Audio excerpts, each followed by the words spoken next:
आज भी देश में जाति की जनगणना होती है। तो नौकरी देने में जाति देखोगे, भाई भतीजावाद करने में जाति देखोगे, हक हुकूक देने में जाति देखोगे, लूट लिया जी, यादव आयोग बन गया, सारी चीजें हो गई। जाति जनगणना, ओबीसी की जो जाति जनगणना है उसको लेकर पूरे देश में लगातार अलग अलग तरह के कार्यक्रम हो रहे हैं, अलग अलग तरह के कैंपेन चल रहे हैं। सोशल मीडिया से लेकर ग्राउंड तक लगातार आवाज़ें उठ रही हैं। हमारे साथ प्रोफेसर सुधांशु हैं जो कि दिल्ली यूनिवर्सिटी में शिक्षक हैं। ये लगातार ओबीसी की जाति जनगणना को लेकर कार्यक्रम करते रहते हैं। हमने कई सारे वीडियोज़ भी आपको दिखाए हैं। सर, ये पूरा सिनेरियो है क्या और कितना ज़रूरी है ये ओबीसी की जो जाति जनगणना है देश के विकास के लिए और ख़ासकर उस तबके के लिए जो वंचित और शोषित है? पहला तो मैं एक चीज़ स्पष्ट कर दूं, मैं ओबीसी जनगणना की बात नहीं करता हूं। या हम सब लोग जो मांग रहे हैं वो जाति जनगणना मांग रहे हैं। और जाति जनगणना कहने का मतलब ये है कि इस देश में जिसकी जितनी आबादी है वो तो सबसे पहले वो स्पष्ट रूप से लोगों के सामने आएगी, फिर उनमें से किसकी कितनी भागीदारी है ये भी सबके सामने आ जाएगी। और ये बात कोई हम मांग रहे हैं या कोई मांग रहा है ऐसी बात है नहीं। देखिए, जब भी रिजर्वेशन का मुद्दा कोर्ट के सामने ले जाया जाता है तो कोर्ट ये बार बार पूछता है कि आपके पास आंकड़े हैं क्या। तो भैया आंकड़े क्यों नहीं होने चाहिए? सवाल तो सही है, कोर्ट सही पूछता है कि भाई आंकड़े देना चाहिए। कोई भी डिसीजन आप करते हो कि फलना जाति रिजर्वेशन में आएगा, फलना जाति रिजर्वेशन से बाहर होगा, ये सारे प्रपंच या सारी चीज़ें जो चलती रहती हैं, तो उसके लिए तो आप कुछ कोई एक फैक्चुअल डेटा होना चाहिए। एक बात। दूसरा जो महत्वपूर्ण सवाल है कि लोगों को लग रहा है कि कोई बहुत अनोखी चीज़ हम मांग रहे हैं या पहले से कभी ऐसा हुआ नहीं। आज भी देश में जाति की जनगणना होती है, एससी और एसटी की गणना हो रही है। हम अब केवल ये कह रहे हैं कि एससी और एसटी के साथ साथ अदर्स की भी गणना आप कर लीजिए, और वो भी 1931 तक होता रहा। अभी कोई ऐसा नहीं है कि एकदम पहले कभी नहीं हुआ, वो दोनों चीज़ें एक साथ देखनी चाहिए। इसलिए ये जो कहा जाता है कि भाई जातीय जनगणना होने से जो भ्रम फैलाया जा रहा है कि वैमनस्य बढ़ेगा, भैया एससी एसटी की जनगणना हो रही है तो क्या वैमनस्य फैल गया? रिलीजियस जो है अलग देश के समाज में विभाजन नहीं होगा, जैसा कि मीडिया और तमाम सो कॉल्ड इंटेलेक्चुअल फैला रहे हैं इसको कि इससे डिवीजन हो जाएगा भारतीय समाज में। अभी नहीं है क्या? सवाल, दो सवाल है इसमें। देखिए, पहला तो ये है कि एससी एसटी की गणना हो रही है, गणना तो क्या उससे विभाजन हो रहा है? और अगर हो रहा है तो फिर ये सरकार क्यों कर रही है? एक बात। दूसरा ये है कि कोई भी चीज़ को आप पर्दा डाल के छुपा नहीं सकते। इस देश की सच्चाई ये है कि ये सबसे घनघोर जातिवादी देश है, और अगर घनघोर जातिवादी देश नहीं है तो विवाह से लेके और दुनिया के जितने भी इस प्रपंच होते हैं उसमें क्या जाति के अलावा कुछ और कोई देखता है क्या?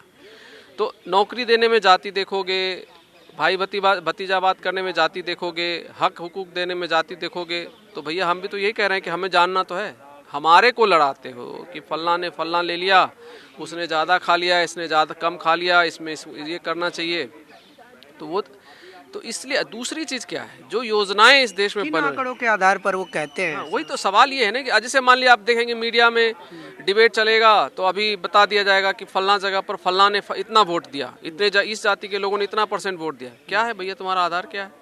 तुम्हें तो यही नहीं पता कि उस डिस्ट्रिक्ट में उस जाति के कितने लोग रहते हैं। आप कुछ भी अनुमान लगाते रहिए, और अनुमान लगाएंगे तो अब ये से को अपने आप को ऊपर रखेंगे। मीडिया में जो डिबेट चल रहा है, जो लोग बैठे वो अपने आप को ऊपर रखते हैं, और उसकी वजह से क्या होता है, जो नेतृत्व के संदर्भ में, मान ली पॉलिटिकल पार्टियों का ही आप देखें तो नेतृत्व के संदर्भ में जो चीज़ें होती है वो एक तरह से झूठ पर आधारित होती है, उसका कोई सत्यता नहीं होती। इसी तरीके से कोई योजना भारत सरकार बनाती है, मान लीजिए एससी एसटी की जो के लिए अलग से योजनाएं बनती हैं, ओबीसी के लिए भी अब कई तरह की योजनाएं बन रही हैं और बननी चाहिए, या अदर्स के लिए भी बननी चाहिए। तो उसके लिए अब ईडब्ल्यूएस का रिजर्वेशन लागू हो गया, कल उसके लिए भी बात आएगी। तो कैसे बनाओगे भैया? जब तक आपके पास डेटा नहीं रहेगा तब कैसे बना दोगे?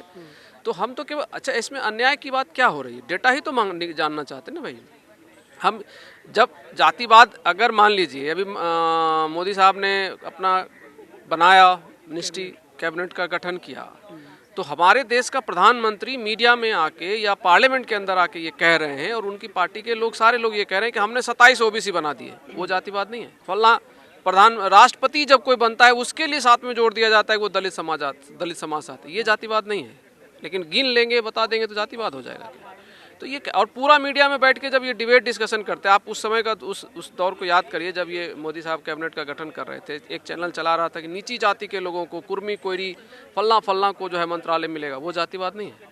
तो बस केवल ये है कि जब फैक्ट्स लोगों के सामने आएगा, आंखें खुलेंगी, सच्चाई पता लगेगा, जो आपस में हम लोग लड़ रहे हैं उनको सच्चाई पता चलेगी। और जो इवन हम ये भी मानते हैं भाई सवर्ण समाज में कुछ समझदार लोगों को भी पता चलेगा। सवाल है कि जब प्रधानमंत्री भी अपनी जाति बताते हैं, वो अपने कैबिनेट में मंत्रियों की जाति बताते हैं, आरक्षण को लेकर बोलते हैं तब जाति की बात करते हैं, सब कुछ वो बता रहे हैं और जाति को इस तरह से रिप्रेजेंट कर रहे हैं, लेकिन फिर भी वो जाति जनगणना नहीं होने देना चाह रहे हैं, ऐसा क्यों? उसका मैं बता देता हूँ। अभी एक मध्य प्रदेश में एक जाति जनगणना जारी हुआ है, सरकार ने किया है। और वो मतलब ऑब्वियस है, कास्ट सेंसस जो होता है जनगणना रजिस्ट्रार के थ्रू, वो नहीं हुआ है, लेकिन जो पीछे यूपीए 2 के टाइम पे जो एनजीओ वगैरह से कराया था उसी का शायद आधार है, जितना मुझे पता है। उसमें दो क्या पेज खुला है वो जान लीजिए। मध्य प्रदेश में ओबीसी का रिजर्वेशन 14% है, देश भर में 27% है, जो खास करके सेंट्रल नौकरियों में 27% है।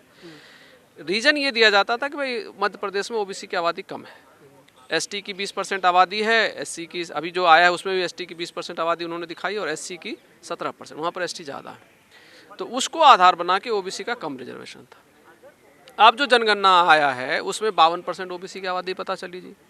तो अब क्या है, और 52%, 17% और 20% जोड़ेंगे वो 13.5% अदर्स बचते हैं, है ना।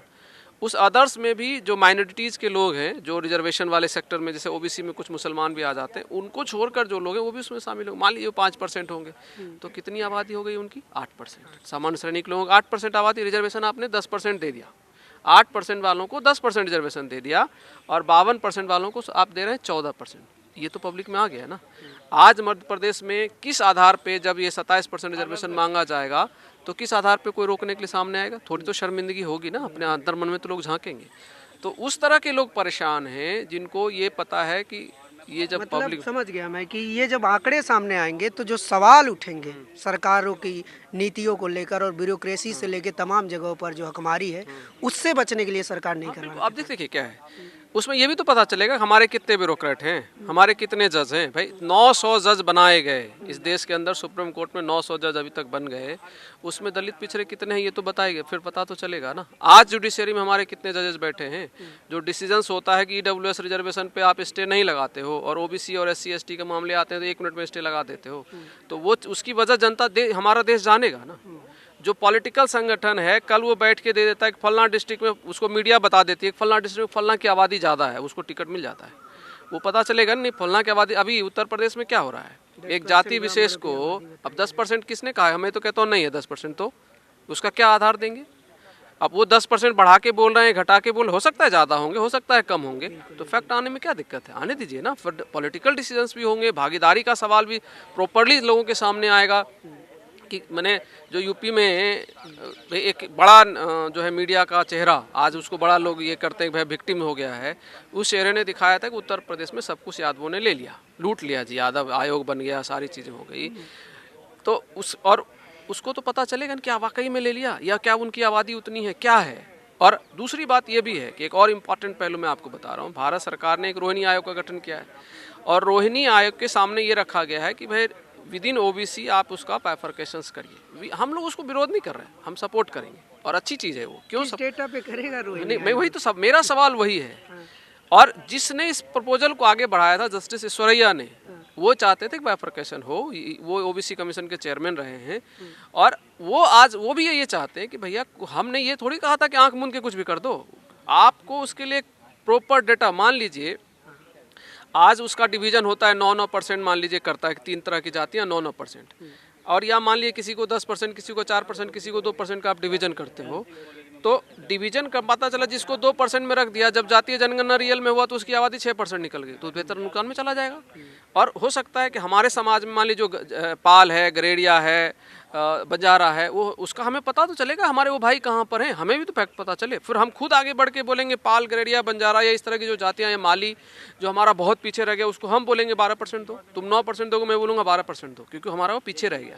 तो सबका लेकिन एक बेसिक्स तो चाहिए ना, एक आधार आपके पास क्या होगा, इसलिए ज़रूरी। चलिए, तो ये जाति जनगणना को लेकर लगातार मांग उठ रही है और ये मांग सिर्फ ओबीसी की जाति को लेकर नहीं है, ये सारी जातियों को गिनने को लेकर है, क्योंकि भारत एक कृषि प्रधान देश नहीं है, जाति प्रधान देश है। ऐसी और बहुत सारी अपडेट और खबरों के लिए आप जुड़े रहिए हमारे साथ और देखते रहिए नेशनल दस्तक। कैमरामैन आशीष के साथ मैं अनमोल प्रीतम, ITO दिल्ली। नेशनल दस्तक की आपसे गुजारिश है कि अगर इसको बचाना चाहते हैं तो नेशनल दस्तक को सब्सक्राइब करने के लिए रेड कलर के सब्सक्राइब बटन को दबाएं, फिर बेल आइकन की घंटी दबाएं। नेशनल दस्तक को बचाने के लिए बहुत जरूरी है कि हर खबर को शेयर करें, लाइक करें, कमेंट जरूर करें।